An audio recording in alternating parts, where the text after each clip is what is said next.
You won't believe this, but my neighbor actually called the police on me for the simple act of moving out of my own home, claiming I needed her permission to leave, and what followed turned into one of the most ridiculous and satisfying HOA battles you'll ever hear about, so stick with me until the end, because the way my son, federal agent, handled this whole mess will leave you stunned. And if you love seeing arrogant Karens get exactly what they deserve, make sure to subscribe. 2 Sham stories so you never miss another tale of justice and revenge.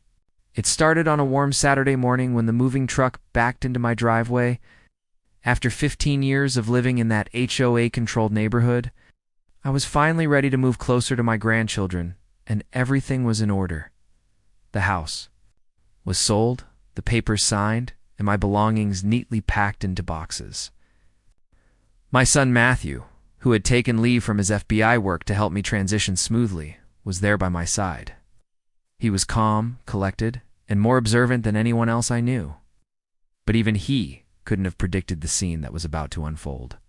As the movers carried furniture through the front door, Karen, my infamous neighbor and self-proclaimed guardian of the HOA, marched across the street like a sheriff approaching an outlaw.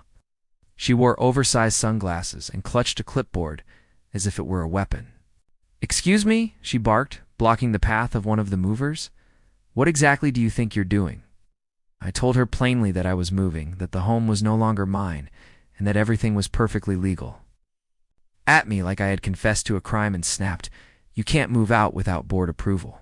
There's a form, a process, a fine if you don't comply."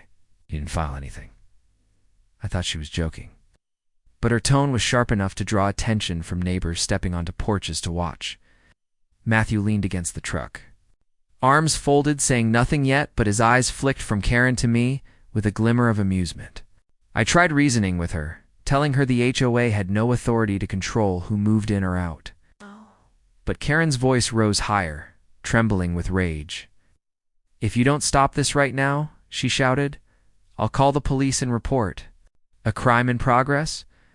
The movers froze, uncertain whether to keep working. I laughed nervously, thinking she'd storm off in a huff like usual.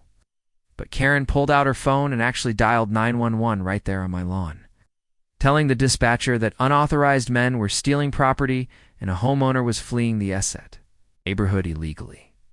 I could barely breathe from the shock and embarrassment as neighbors gasped, some shaking their heads, others muttering, "She's lost it this time." Within minutes, red and blue lights flickered at the end of the street into patrol. Cars pulled up, officers stepping out with that weary look of men already regretting the call they had to answer.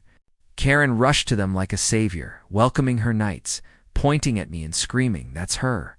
She's moving illegally. Arrest her." The officers stared at her blankly before walking over to me. I explained the situation calmly, handed them the signed closing documents, and told them I had every right to move. They nodded, clearly seeing through her nonsense. Meanwhile, Matthew finally stepped forward, flashing his ID just enough for the officers to recognize who he was. The respect in their eyes was immediate, and suddenly Karen realized she had picked the wrong family to harass. She kept shouting about HOA law and protocol violations, but the officers told her sternly that HOA bylaws were not criminal law, and she had wasted emergency resources. She turned red, sputtering in disbelief, but the neighbors were already laughing quietly behind their hands, recording the scene on their phones. I wanted to crawl into a hole from the sheer absurdity of it all, but Matthew's quiet smirk told me he wasn't finished. As the officers wrapped up, telling me to carry on with my move, Matthew leaned over and whispered, "Let her keep digging, Mom. She doesn't realize what's coming." At that moment, I understood Karen had started a war she couldn't win, and my son was about to make sure of it. The police leaving my driveway without so much as a warning for me left Karen absolutely livid. And while the movers resumed their work, she planted herself at the edge of my lawn with arms crossed and jaw tight, muttering like a kettle about to whistle. I thought the spectacle was over, but Matthew had a different look in his eye, one that told me he knew Karen wasn't going to give up easily, and he was already preparing for her next move. As boxes were loaded and furniture wrapped in padded blankets, Karen whipped out her phone again. This time not to dial 911, but to call the HOA president, a man named Greg who rarely showed his face unless there was a fine to hand out. Within half an hour, Greg pulled up in his shiny black SUV, stepping out with that smug expression that made you want to wipe it off with a sponge soaked in vinegar. He approached me not with a greeting but with a printed packet of papers, slapping them against his palm dramatically. "You can't just move out like this," he said in his deep, rehearsed voice. "There are procedures, and as far as I can see, you've skipped every one of them." He glanced over at Karen, who stood nearby like a backup singer, nodding in rhythm to every word. I took the packet and skimmed it. It was nothing but HOA nonsense rules about trash bins, paint colors, lawn heights, and some vague line about property transitions requiring board awareness. Matthew stepped closer, towering over Greg slightly, and said, "Show us the statute. Show us the actual law that prevents a homeowner from selling and moving." Greg fumbled, pointing to vague wording, but Matthew shook his head and chuckled. "That's not law. That's you pretending to be government. And last I checked, pretending to enforce laws you don't have authority over is fraud." The word fraud seemed to slice the air, and neighbors edging closer perked up like it was the juiciest gossip yet. Karen shrieked, "It's not fraud, it's order. Without us, this neighborhood would collapse into chaos." Matthew gave her a look so calm it could freeze boiling water, and he said softly, "The only chaos here is the one you create." I had never seen Karen speechless before, but for a moment her lips moved with no sound. Greg, embarrassed, muttered that he'd make some calls and stalked off, Karen rushing after him. I thought it was done, but by evening, I realized they were only getting started. When I went out to the curb to check mail, I noticed a group of board members standing together in Karen's driveway, whispering like conspirators. Matthew, sitting on the porch with a glass of iced tea, spotted it too. He leaned over and said, "Mom, they're escalating. They're not happy the cops dismissed them. They're going to try another angle." I sighed, wishing the whole mess would vanish, but I had lived next to Karen long enough to know she thrived on control. Sure enough, the next morning I found a bright yellow notice taped to my front door with the HOA logo printed across the top. It claimed I owed emergency violation fines for unauthorized moving activities and that my property transfer could be reversed if I didn't pay immediately. My jaw dropped. Matthew read it over my shoulder, smirked, and said, "Classic intimidation. Illegal as hell. Good thing they're putting it in writing." He took a photo, filed it away, and told me to ignore it. But Karen wasn't satisfied with threatening letters. That afternoon, as movers hauled the last of the furniture, Karen reappeared, phone in hand, yelling at the movers that they were stealing HOA property because apparently she believed anything in my garage now belonged to the association. The movers laughed nervously, looking at me for guidance. Matthew stepped down from the truck and said firmly, "Ma'am, interfering with contracted labor is harassment. Keep it up, and you'll be the one explaining yourself to the police again." Karen puffed up like a balloon, shouting, "You don't scare me. The HOA owns everything here. Everything must be approved." She stomped up my driveway, practically shaking, but before she could reach me, one of the neighbors, a kind man named Tom who had lived 2 houses down for years, stepped forward. "Karen, enough," he said loudly, his voice ringing with frustration. "This is ridiculous. You don't own us. You don't own our homes? You've gone too far." Karen turned on him with venom, hissing that he was ungrateful and weak. But to my surprise, several other neighbors joined Tom, speaking up, telling Karen she was embarrassing herself, that no one wanted this dictatorship anymore. Matthew glanced at me knowingly. He understood what was happening. The tide was turning and Karen's stranglehold was weakening. But he wasn't about to let it end there. Later that evening, as boxes were stacked neatly inside the new house I'd purchased in a quieter neighborhood, Matthew sat down with his laptop, scrolling through public records, emails, and files he'd quietly been collecting. "They've been overstepping for years, Mom," he said, eyes narrowing. "Unauthorized fines, threats, even misuse of HOA funds. I've seen this pattern before, and it usually doesn't end well for people like them." My stomach nodded. Realizing he wasn't just humoring me anymore, he was investigating. "Matthew," I whispered, "are you really going to go after them?" He looked up, and for a moment I saw the full weight of his FBI training behind his calm face. "They messed with you, Mom. That was their mistake. Now they're on my radar." It gave me chills the way he said it so matter-of-factly, but a part of me couldn't help but smile. For the first time in years, I felt like maybe Karen had finally met someone she couldn't bully into submission. Meanwhile, Karen and Greg weren't backing down. The next day they called for an emergency board meeting, standing on the sidewalk with a microphone like they were addressing a town hall. Karen screeched into the mic about neighborhood betrayal and how residents who didn't comply with rules were destroying the community. Greg waved papers dramatically, claiming the HOA had legal power to reverse unlawful moves and that I was setting a dangerous precedent. But the crowd wasn't with them anymore. People booed, muttered, and shook their heads. Some even walked away mid-speech. Karen's voice cracked as she screamed for order, but no one listened. Matthew stood nearby, recording everything with his phone, expression cool and unreadable. When Karen noticed, she lost it completely, shrieking, You're the one behind this. Who even are you?" And that was the moment Matthew finally answered. He stepped forward, pulled out his badge, and introduced himself for what he really was. Special Agent Matthew Collins, FBI. The crowd gasped. Karen's mouth fell open so wide you could have driven a truck through it. Greg turned pale, stammering about misunderstandings. Matthew didn't raise his voice, but the authority in his words carried through the whole street. "This association has crossed lines. You've harassed homeowners, abused power, and now you've attempted to intimidate my mother with bogus fines. I strongly advise you to stop because from this moment on, everything you do will be documented and investigated." A hush fell. For once, Karen had nothing to say, and though I knew this battle wasn't finished yet, for the first time in years, I felt hope that their reign of terror was finally cracking at the edges. The silence after Matthew revealed his badge was heavy, almost suffocating, and every neighbor standing there seemed frozen between disbelief and relief, their eyes darting from Karen's trembling face to Greg's paling complexion. And then back to Matthew, who stood calm and immovable, like a wall they suddenly realized was built in their favor. And for the first time, Karen didn't rush into another tantrum, but rather stammered, as though her voice had been caught in her throat. Yet even then, her pride wouldn't let her back down.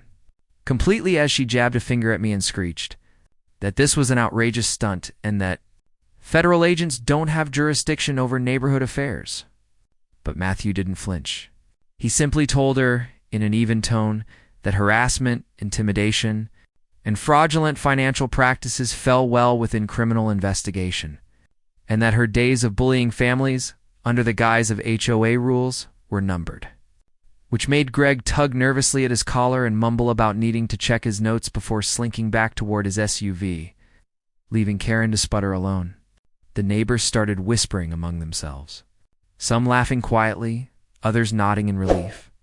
And Tom, the man who had stood up earlier, clapped Matthew on the shoulder and said, loud enough for everyone to hear, "It's about time someone put them in their place," which triggered a ripple of agreement from the crowd. Though Karen stomped her foot like a child and yelled that traitors would be fined and punished, Matthew gave me a knowing look, signaling that Karen wouldn't stop there. And sure enough, later that night, as I unpacked the first few boxes in my new home, Matthew showed me his laptop screen filled with HOA records he had managed to access through public portals. Scanned meeting minutes, and even testimonies neighbors had given him privately about threats, forged violation letters, and money that disappeared from their monthly dues. And I could see by the intensity in his eyes that this had shifted from a family matter to something much bigger. A full investigation he wasn't going to let slide. Over the next few days, Karen doubled down, sending out printed flyers across the neighborhood, warning people not to collude with federal intruders, and she even went door to door with a clipboard, demanding signatures for a petition to expel corrupt homeowners. But the more she shouted, the more people turned away from her, slamming doors or pretending not to be home, which only fueled her rage. Greg, on the other hand, became noticeably absent, no longer strutting around like a peacock but hiding in his house with blinds drawn, leaving Karen to carry the torch of their crumbling authority. and I could sense she was unraveling, her desperation leaking through every action.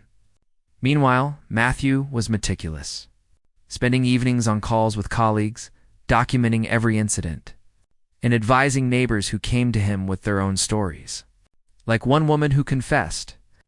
Karen had threatened to report her to child services for letting her kids play with chalk on the driveway. Or another man who admitted he paid hundreds in unauthorized fines just to avoid public shaming at HOA meetings.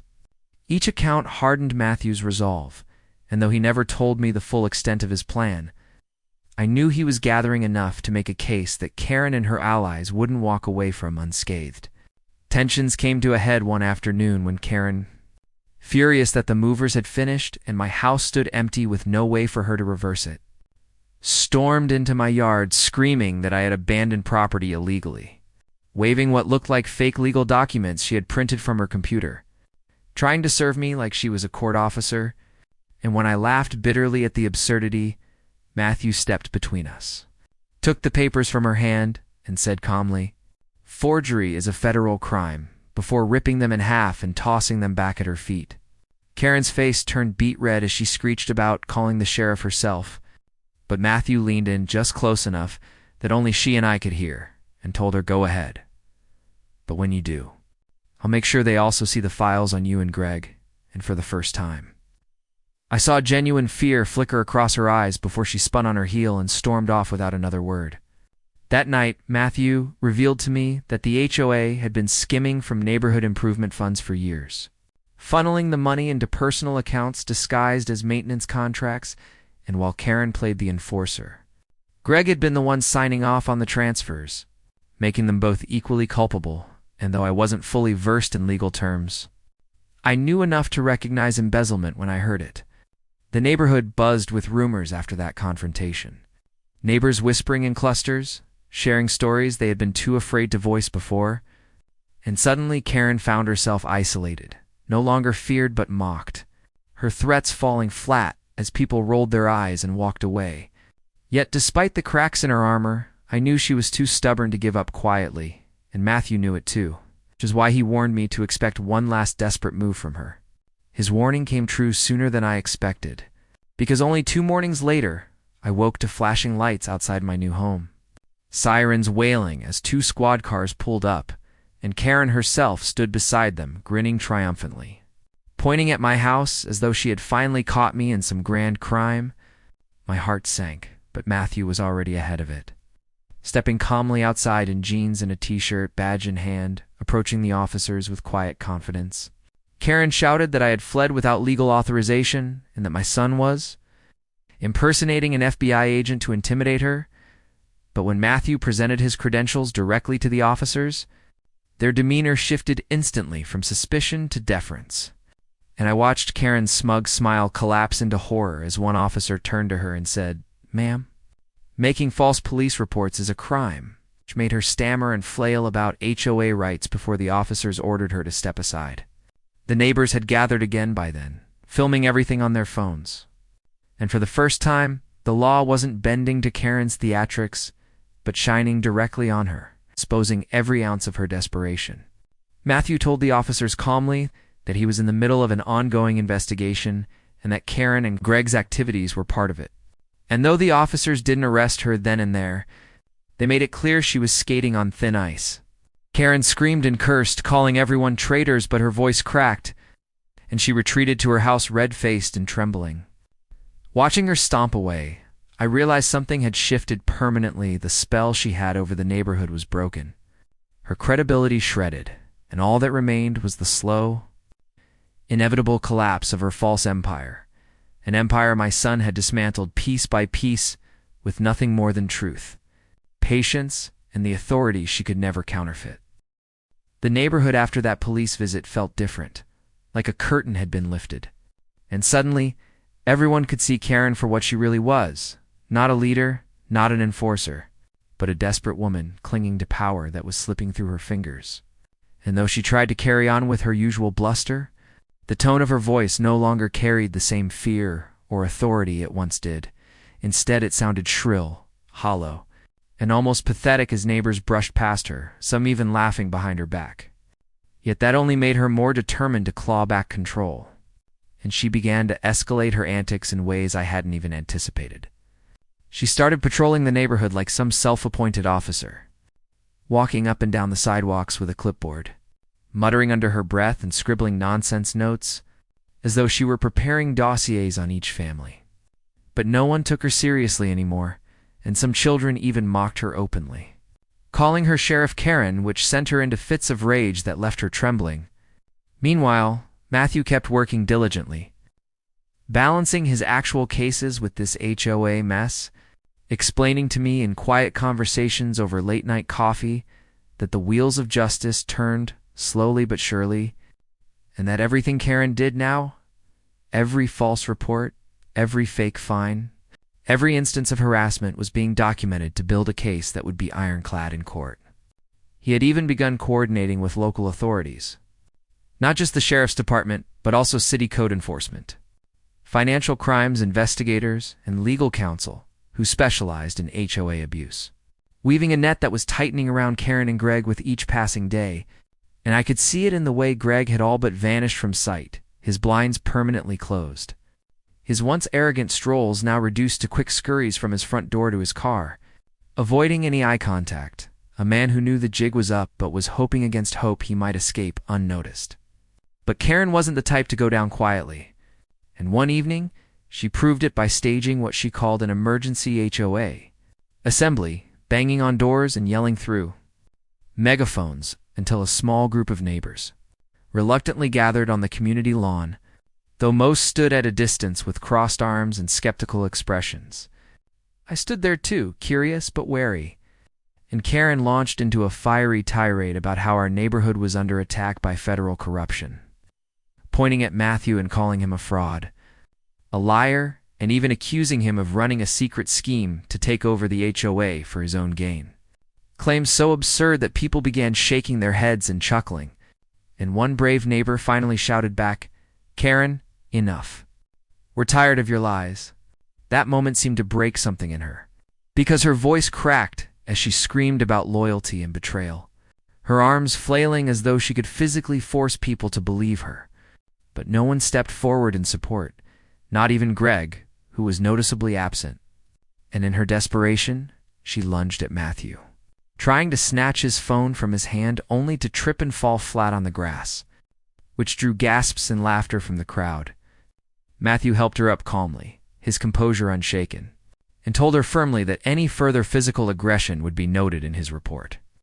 Words that seemed to slice through her delusion as she froze, her eyes wide and wild before she stormed off in humiliation.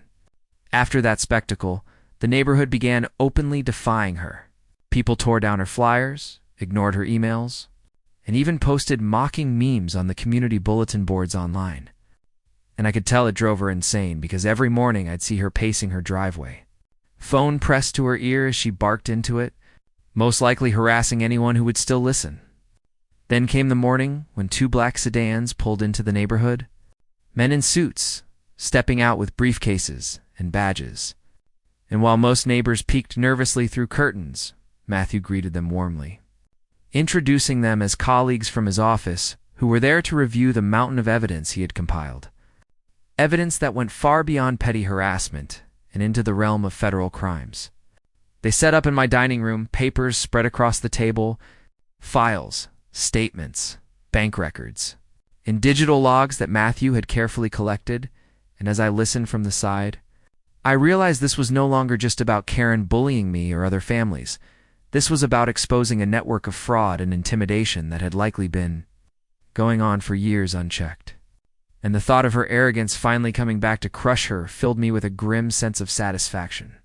That night, Karen must have sensed the noose tightening because she came pounding on my door, screaming at the top of her lungs that I had conspired with federal agents to destroy her life, demanding I retract everything. Her face red, spit flying as she shook her fists. And when Matthew opened the door behind me with his badge in hand, she froze like a deer caught in headlights, then turned and ran back to her house without another word. By the following day, rumors swirled that she had called an emergency meeting with Greg in secret. But Matthew already knew about it, and while I never found out exactly how, He intercepted emails and correspondence that proved she and Greg were planning to cover their tracks by shredding documents and wiping hard drives, which only gave him more ammunition. The neighbors by now had transformed from fearful bystanders to active supporters, some even volunteering statements and screenshots of text messages. Karen had sent them late at night, threatening fines or legal action, all of which painted a clear picture of coercion and abuse. And though Karen still tried to shout, still tried to intimidate, her voice no longer echoed across the neighborhood as it once did. Instead, it faded into background noise, the desperate cries of someone who knew the walls were closing in. The night before the biggest turn of events, I sat on my porch with Matthew, watching the sun dip behind the trees. And I asked him if he thought it was really over, if Karen could still somehow wriggle her way out, and he shook his head slowly, saying in a low voice that once the evidence was in the hands of the prosecutors, no amount of screaming, threatening, or lying would save her, and that the next time the flashing lights came to our street, it wouldn't be for MIT, would be for her. The following week began with a strange kind of calm, the air heavy with anticipation, like the quiet before a thunderstorm. And though Karen continued to pace up and down her driveway, muttering angrily into her phone, it was clear that something had shifted permanently, because neighbors no longer hid behind curtains or avoided her gaze. Instead, they walked past her with chins lifted, greeting each other openly, some even joking about how long it would take before she finally snapped completely. And in a way, that collective defiance seemed to sting her more than any formal investigation ever could. Yet Matthew wasn't content with symbolism. He wanted concrete results. And each evening, he came home with new files, new statements, and sometimes even new witnesses willing to testify, explaining to me in quiet tones that the case had grown larger than anyone expected, stretching beyond Karen and Greg to include shady contractors who had been paid for repairs that never took place, and mysterious bank accounts that seemed to exist solely to funnel HOA money into personal pockets. I couldn't help but marvel at his dedication, the way he balanced his professional duty with his personal desire to protect me. And though part of me worried about the weight of it all, Matthew remained calm, methodical, and unshakable, always reminding me that bullies thrived in silence, and that the loudest voice wasn't always the most powerful, especially when the law was finally speaking louder. But Karen, stubborn as ever, refused to let her empire collapse without a fight, and she began what could only be described as a campaign of chaos, leaving angry voicemails on neighbors' phones at 3 a.m, shoving poorly photocopied violation notices into mailboxes that claimed people owed hundreds for imagined offenses like leaving a porch light on too long, or having unapproved holiday decorations, and even standing in the middle of the road with her arms crossed to block delivery trucks from entering, declaring that she still had authority. But instead of cowering, people filmed her, laughed at her, and sent the videos to Matthew, who quietly added them to his growing archive. It was surreal watching her unravel, her hair disheveled, her voice cracking, her eyes darting nervously as though shadows were chasing her. And yet, despite the mounting evidence, she clung to the belief that she could outshout, out-threaten, and outlast everyone else. But the truth was written plainly on the faces of the neighbors. Her reign was over, and they knew it even if she didn't. Then came the day when 2 unmarked SUVs pulled into the neighborhood. And while Karen ran outside shrieking that the FBI had no authority here, the agents who stepped out ignored her completely, walking calmly up to my porch where Matthew greeted them like old colleagues.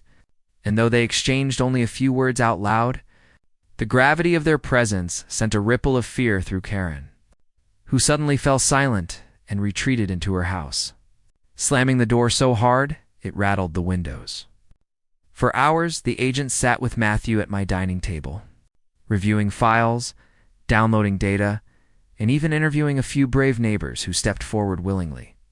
And by the time they left, I could tell something monumental had shifted, because Matthew leaned back in his chair and told me that charges were imminent, not just against Karen, but also Greg and perhaps even others tied to their schemes. And while I felt a wave of relief, I also knew the days ahead would bring fireworks, because Karen would never go down without one last performance. And sure enough, the very next evening she staged what she called her final stand, dragging a fold-out table to the middle of the cul-de-sac, piling it with stacks of papers, and shouting through a megaphone that she had evidence of federal conspiracy and that anyone who signed her petition could save the neighborhood from outsiders. But this time, instead of gathering around her, the neighbors stayed on their porches, phones in hand, recording every second, some even laughing as she ranted and waved documents that were little more than scribbled nonsense. Her desperation reached a fever pitch when she spotted Matthew walking calmly toward her, badge on his belt, and she pointed at him with shaking hands, shrieking that he was a fraud, that he had brainwashed everyone, and that he would rot in prison for treason. But Matthew didn't raise his voice, didn't even flinch. He simply told her in an even tone that she had run out of time. And right then, as though on cue, 2 squad cars rolled into the neighborhood, followed by one of the unmarked SUVs, and the sight of uniformed officers stepping out froze Karen mid-sentence. The officers walked straight past Matthew and approached Karen, who immediately began screaming that she was the victim, that she had been set up, that the neighborhood belonged to her. But they didn't listen. Instead, they read her rights while the agents retrieved the mountain of evidence Matthew had compiled. And the sight of her wrists being cuffed in front of the very neighbors she had tormented for years drew gasps, cheers, and even a few tears of relief. As they led her toward the car, Karen kicked and screamed, shouting that none of this was legal, that she would sue every last one of us. But her words carried no weight anymore. And when the door slammed shut behind her, a heavy silence settled over the neighborhood, broken only by the sound of neighbors applauding, some hugging, others shaking Matthew's hand in gratitude. Yet even in that moment of triumph, I couldn't help but glance toward Greg's house, blinds still drawn, lights flickering inside, and wonder if he would try to slither away unnoticed, or if the net Matthew had cast was already wrapped tightly around him too, waiting for its inevitable pull. The neighborhood felt lighter in the days following Karen's arrest, like a storm had finally passed and the sun was shining again. Yet beneath that relief was an undercurrent of nervous energy, because everyone knew Greg was still lurking in his house, blinds perpetually shut, truck parked crookedly in the driveway. And though he hadn't stepped outside since Karen had been taken away in handcuffs, whispers circulated that he was on the phone constantly, calling lawyers, distant relatives, even the county clerk's office, insisting that he still had rights, that the HOA still existed, that nothing had changed. But those who walked past claimed they heard him pacing, ranting loudly, sometimes even slamming doors as if trying to convince himself of his own authority. Matthew, meanwhile, wasn't about to let Greg slither away like a snake hiding under a rock, and he continued to gather evidence, this time focusing on the money trail that connected Greg to Karen's schemes. And what he found was damning. Bank records showing HOA funds wired into Greg's personal account, contractors' checks endorsed in his handwriting, and even an email exchange where Greg openly instructed a landscaper to inflate invoices in exchange for a cut. When Matthew showed me the evidence spread across the dining table, I felt a mix of disgust and disbelief. How could someone we'd once thought of as just a cranky neighbor be so brazen, so willing to line his pockets at the expense of everyone else? But Matthew was unshaken, reminding me that greed had a way of making people sloppy, and Greg's arrogance had left a paper trail a mile wide. Still, Greg wasn't passive, and as though sensing the walls closing in, he tried to strike back in petty ways, sending out mass emails filled with bizarre accusations against Matthew and me, claiming we were federal plants sent to destroy the neighborhood, leaving poorly typed notes on people's doorsteps, declaring new fines for things like improper lawn edging and even dragging trash bins into the street in an attempt to create chaos. But instead of scaring people, his antics became fuel for jokes. Neighbors sharing photos of his tantrums in a group chat, laughing at how far he had fallen, and yet, beneath the humor, there was unease, because Greg was unpredictable, and no one knew if he was capable of something worse, something beyond harassment.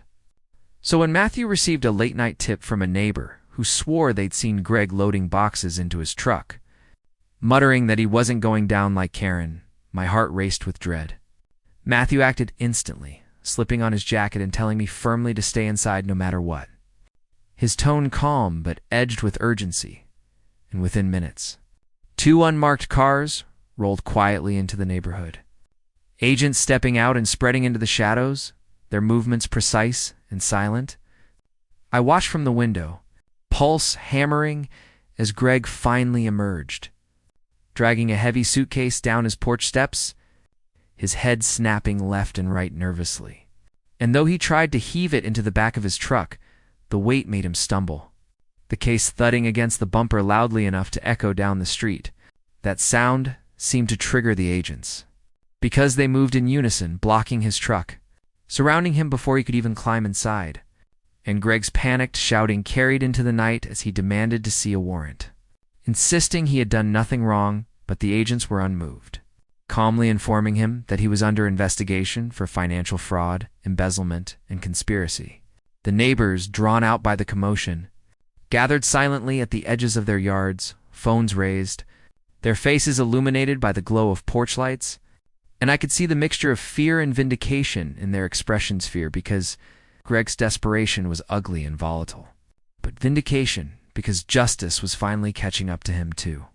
As the agents searched his truck, they pulled out not only the heavy suitcase stuffed with HOA financial records, but also an envelope of cash, a stack of unfiled violation notices, and a tablet full of spreadsheets linking him directly to Karen's fraudulent activity. And when the lead agent held up the evidence, Matthew's calm voice cut through the chaos as he told Greg that running had only made things worse, that this was the end of the line. Greg's face twisted with rage, veins bulging in his neck as he screamed that Matthew had orchestrated all of it, that I was complicit, that the entire neighborhood had turned into a conspiracy against him. But his words fell flat, drowned out by the quiet authority of the agents who cuffed him and read him his rights, while the neighbors looked on in stunned silence. I stood at the window, unable to tear my eyes away, as Greg was led past the very people he had tormented for years. His face red, spit flying as he cursed us all. But instead of flinching, the neighbors stood taller, their shoulders squared, and for the first time in years, I realized we weren't afraid anymore. We were free. As the cars pulled away, carrying Greg into the night, Matthew finally came back inside, his face tired but satisfied, and he sat at the table with me in the stillness that followed, explaining softly that while Karen and Greg had been taken care of, the investigation wasn't finished, that the rot ran deeper than just 2 corrupt board members, and that there might be more names to come. His words should have scared me, but instead, I felt something else: strength, because I wasn't alone anymore, and neither were my neighbors. And though the fight wasn't over, we finally knew we could win. The morning after Greg's arrest, the neighborhood felt transformed in a way that was almost surreal, as though the very air was lighter and the tension that had long poisoned our streets had finally been washed away. And when I stepped outside to collect the mail, I was met with smiles from neighbors I had barely spoken to in years. People who had once kept their heads down to avoid Karen's wrath, now standing proudly in their yards, waving, chatting, even laughing, and for the first time in so long, I heard the sound of children riding bikes freely, their parents watching without fear of fines or harassment, and it hit me how much of our lives Karen and Greg had stolen through intimidation. Yet even in this new calm, Matthew reminded me that the investigation wasn't fully over, that the corruption didn't end with Karen's iron fist or Greg's greedy hands, because what he and his team had uncovered during their search of Greg's suitcase hinted at deeper rot. Connections to county officials who had looked the other way, signatures on documents that didn't match, and money siphoned through shell accounts tied to names we didn't even recognize. It was bigger than just a crooked HOA board. It was a web of fraud stretching beyond our fences. And though Matthew spoke with quiet authority, there was steel in his voice when he told me that he and his team were committed to pulling up every root until there was nothing left hidden. Over the next few weeks, agents came and went discreetly, sometimes visiting neighbors for statements, other times carrying boxes of evidence out of Greg's property. And while the neighborhood adjusted to a life without Karen's endless violation notices or Greg's bullying, there was still curiosity simmering under the surface. Neighbors whispering about how deep the scandal might go, wondering aloud if this was the beginning of a much larger reckoning. For me, though, the change was immediate and profound. I could mow my lawn without fear, park my car in my own driveway without a warning taped to the windshield, and even consider selling the house and moving without worrying about Karen pounding on my door demanding permission. And yet, despite this newfound freedom, I sometimes found myself replaying the chaos of that night in my head. Karen screaming at the cops as if they were her employees, Greg trying to flee with a suitcase full of stolen HOA money, and I realized how close we had all come to letting their tyranny become normal. How easy it had been to believe that their control was unshakable. Until Matthew had stepped in and reminded us that no one, not even an HOA tyrant, was above the law. It wasn't just about one neighborhood anymore. It was about what people are willing to tolerate, and what happens when ordinary families decide they've had enough. In the weeks that followed, with both Karen and Greg facing charges, the HOA officially dissolved, the bylaws shredded, the fake rules thrown out. And though some residents worried about what would replace it, most of us simply breathed in the relief of self-governance. Neighbors forming small committees to handle essentials like landscaping and trash pickup, not with threats or fines, but with cooperation and goodwill. And in those small acts, I saw the rebirth of a community that had once been strangled by fear. The day Karen's trial date was announced, Matthew and I sat on the porch together, watching the sun set over a street that finally felt like home, and I asked him what would happen if people like Karen popped up again somewhere else. And he smiled faintly, telling me that there would always be people like her. People hungry for power, willing to bully and manipulate, but that what mattered was whether ordinary folks allowed it. Whether they stood together or stayed silent. And as his words sank in, I realized that this battle, painful as it had been, had given our neighborhood a gift: courage. Weeks turned into months, and slowly the national news picked up the story. Headlines about the HOA queenpin and her sidekick flashing across screens, talk shows mocking Karen's arrogance, investigative reporters digging into the strange saga of a woman who had once called the police because someone dared to move out without her permission.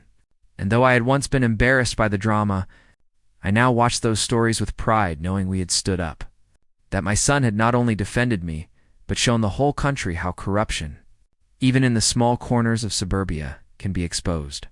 The day Karen was finally sentenced, the courtroom was packed, neighbors filling the benches, reporters scribbling furiously, and when the judge declared her guilty on multiple counts of fraud, extortion, and harassment, her face contorted with the same fury she had once unleashed on us all, but her screams carried no weight here.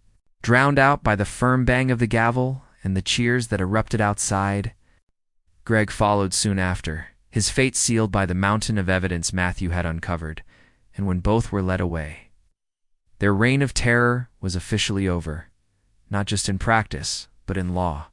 That night we held a block party, not a forced, performative event under Karen's watchful eye, but a genuine celebration, neighbors stringing up lights, kids playing music, tables overflowing with food, laughter echoing down the street. And as I stood among them, I realized something had shifted permanently. We weren't just neighbors anymore. We were allies, a community forged in fire. As the party went on, Matthew raised a toast, his glass lifted high, and though he didn't mention his badge or his role, his words carried the weight of all he had done, reminding us that strength doesn't always come from titles or rules, but from people standing shoulder to shoulder when it matters most. Looking out across the smiling faces, I knew the story of our neighborhood would be told for years, not as a tale of suffering under Karen's tyranny, but as the moment we took our lives back. And so, as the night drew to a close and the laughter faded into a peaceful silence, I felt a deep gratitude, not just for my son, but for every neighbor who chose courage over fear. And though the future would no doubt bring new challenges, we were ready. And if you've been following this story, you've seen how far Karen's obsession with control went, and how one community stood up to it, then you know this is more than just neighborhood drama. It's a lesson in what happens when people say enough is enough. Don't miss what comes next. because stories like these remind us of the power we all hold together. So make sure to subscribe to the Sham Stories YouTube channel and stay with us for the next unbelievable tale of justice, defiance, and the downfall of those who thought they could never be stopped.